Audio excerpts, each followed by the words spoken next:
Suppose आपके पास कोई chart आता है जहां पर आपको मैरिज फाइंड आउट करना है कि जातक या जातिका का मैरिज की स्थिति क्या है, then you have to see the 7th house. अगर आपको घर मकान प्रॉपर्टी के बारे में आता है तो then you have to see the 4th house.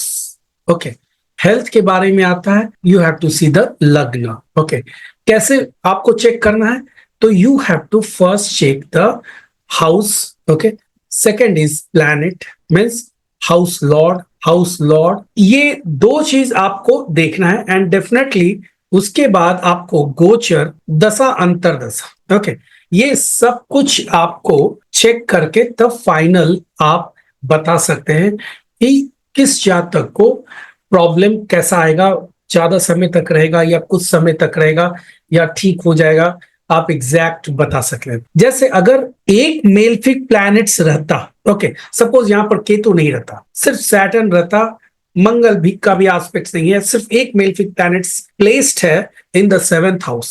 Okay, only one malefic planets is placed in the 7th house.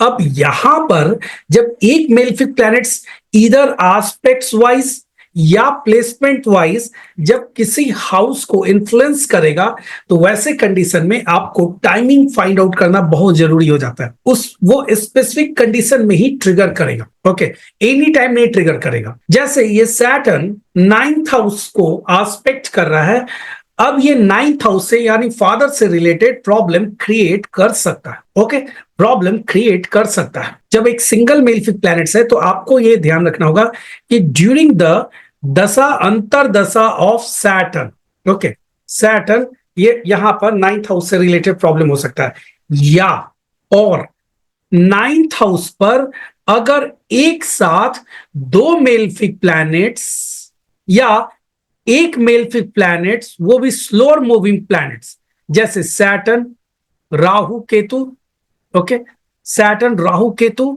अगर गोचर करे, या इवन मंगल को भी लिया जाता है। ओके, मंगल को भी लिया जाता है, हालांकि मंगल स्लोअर मूविंग प्लैनेट उतना ज्यादा स्लोअर नहीं है, लेकिन राहु केतु सैटर्न ये का स्लोअर मूविंग प्लैनेट्स है।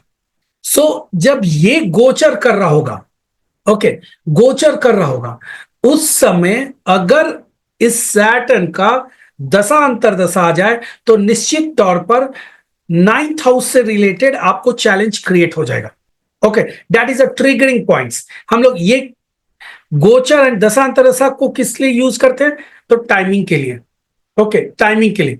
जब एक मेलफिक प्लैनेट्स किसी भी हाउस को इन्फ्लुएंस कर रहा होगा, याद रखिएगा वहां पर टाइमिंग की जरूरत होगी। सो दशा अंतरदशा एंड गोचर दोनों मिलाकर आप इस हाउस से रिलेटेड इवेंट्स बता सकते हैं।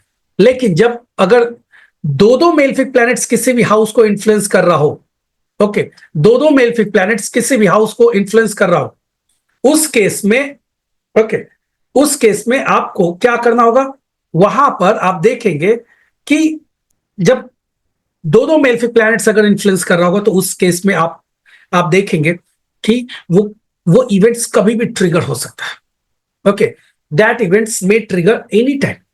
इट मीन नॉट कि ये पर्टिकुलर समय में ही ये मंगल का दशा स्टार्ट होगा या राहु का दशा होगा तभी होगा, ये एनी टाइम स्टार्ट हो सकता है। इवन किसी बैड महादशा अंतरदशा में भी ये जातों को हेल्थ वाइज प्रॉब्लम हो सकता है, या मंगल राहु के दशा अंतरदशा में भी हो सकता है, या कोई भी एक मेलफिक प्लैनेट्स अगर गोचर कर रहा हो और इस हाउस को इन्फ्लुएंस कर रहा होगा, तब भी आप देखेंगे कि वहां पर उस हाउस से रिलेटेड चैलेंजेस क्रिएट हो सकता है।